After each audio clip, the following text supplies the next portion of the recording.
God does not force you or make you do anything you do not want to. You are to make your own choices and enjoy the rewards or suffer the consequences based on your choices.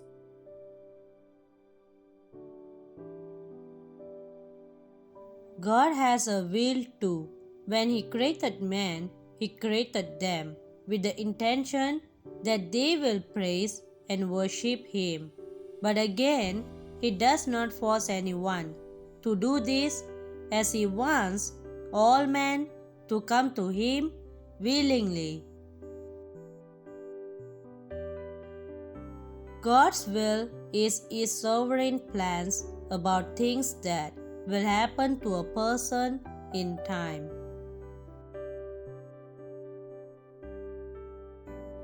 This will of God is not a passive plan, but an active one that shows He has a plan for every creation.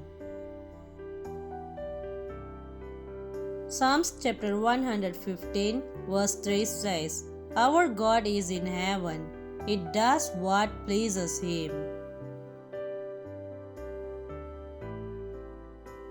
The will of God is everything God wants to happen both in heaven and on earth. There is always confusion about God's will as being controlling, but that is not how it is. This illustration can help to understand God's will better. It is like being on the road leading to somewhere. God does not care if you walk slowly or run. He doesn't control you if you decide to sing or be quiet. As long as you are on the road, then you are doing His will, and He is fine with that. Anything else you do on that road is up to you. If you make a mistake, you correct yourself, serve penance, and continue on your journey. The road is God's will in your life, and you will pass through a lot on that road, but God's will has to be accomplished. Everyone on earth is on their journey. Unfortunately, if you do not know the will of God for your life, then it will be difficult for you to stay on it. For God's will to be done in a person's life, the person has to know and understand it. Psalms chapter 143 verse 10 says, "Teach me to do your will." Lord, when God teaches you His will, it will be a lot easier to stay on course. Being in God's will is a good thing. While it does not mean things will be easy and stress-free, it doesn't mean that God will be with you every step of the way.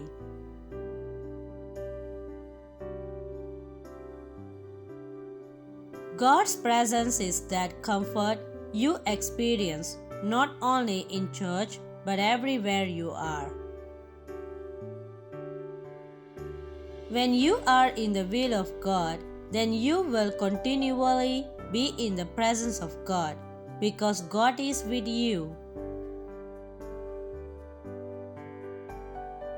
Knowing the will of God for your life is extremely important. Following it is of greater importance as it will help you fulfill your destiny faster and better.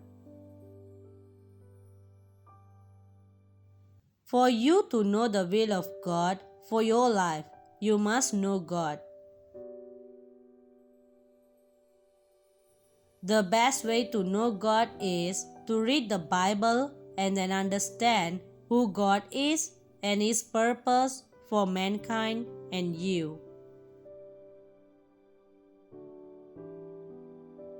When you do this, you begin to feel a deep connection to Him, and know what He wants you to do.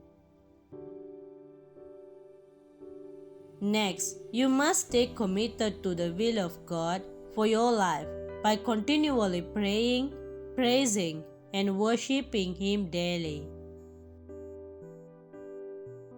The will of God is not easy to stay on, so it is important you make up your mind that it is God's will you want to follow, not yours, and this involves giving control to God. Ask for the Holy Spirit to help you stay in line, and with time, consistently, and purposefully, you will be one with the Spirit of God, doing the will of God for His glory and your upliftment. God bless you.